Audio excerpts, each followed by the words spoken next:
அண்ணா, ஜனநாயகத்தில் போராட்டம் நடத்துறது தப்பில்லைங்கண்ணா. அது தாவேகாவாக இருக்கட்டும், எந்த கட்சியாக இருக்கட்டும், போராட்டம் பண்ணட்டும். நான் ரெண்டே கேள்வி தான் கேட்குறேன். எதுக்கு போராட்டம் பண்ணீங்க?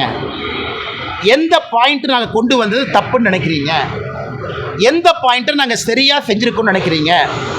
தாவேகா அதிகாரப்பூர்வமாக ஜேபிசி ஜாயிண்ட் பார்லிமெண்ட்ரி கமிட்டிக்கு லெட்டர் பேடில் உங்கள் சஜஷனை கொடுத்தீங்களா? இன்றைக்கி நான் போராட்டம் பண்ணுறேன், எங்கள் தலைவர் சொல்லியிருக்காருன்னு கீழே சுற்றிட்டு இருக்கிறீங்க. சரி, உங்களுக்காக ஜேபிசி போட்டோம். 1 கோடி பேர் சஜஷன் கொடுத்தாங்க. 1 கோடி சஜஷன் வந்துச்சு. தாவேக்காலேருந்து கருத்து சொன்னீங்களா? ஜேபிசிக்கு நீங்கள் கருத்து சொல்லியிருந்தால் நல்ல கருத்து இருந்தால் கண்டிப்பாக நாங்கள் எடுத்திருப்போம். சரி, இன்றைக்கி போராட்டம் பண்ணுறீங்க. எதுக்கு போராட்டம் பண்ணுறீங்க? நான் இவ்வளோ விலாவரியாக பேசுகிறேன். இதான் பாயிண்ட்டுங்கிறேன், இதான் காரணங்கிறேன். நான் சொன்னதில் தப்பு எங்கேயாச்சும் இருக்குதா நீங்கள் சொல்லுங்கள். எதற்கு போராட்டம் செய்கிறேன்னே தெரியாமல் ஒரு கட்சி தமிழ்நாட்டில் போராட்டம் செய்து கொண்டிருக்கின்றார்கள். அது தாவேக்கா. எதுக்கு போராட்டம் பண்ணுறாங்கன்னு ஆனால் இந்த பாயிண்ட் தப்பு.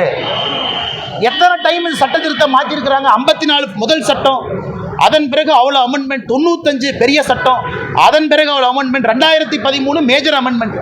ஏன் 2013 காங்கிரஸ் ஆட்சியில் சகோதரருக்கு தெரியும், 123 ப்ராப்பர்ட்டி லூட்டன்ஸ் டெல்லி, சென்ட்ரல் டெல்லி 123 ப்ராப்பர்ட்டியை வஃப் ப்ராப்பர்ட்டின்னு டிக்ளேர் பண்ணி ஒரே நைட்டில் சேர்த்துக்கிட்டாங்க. அதெல்லாம் நியாயமா? 123 ப்ராப்பர்ட்டி சென்ட்ரல் டெல்லியில் நினைச்சாங்க ஒரே நைட்டு. லட்சக்கணக்கான கோடி ரூபாய் வருமானம் பொறுப்பு இருக்கக்கூடிய ப்ராப்பர்ட்டி.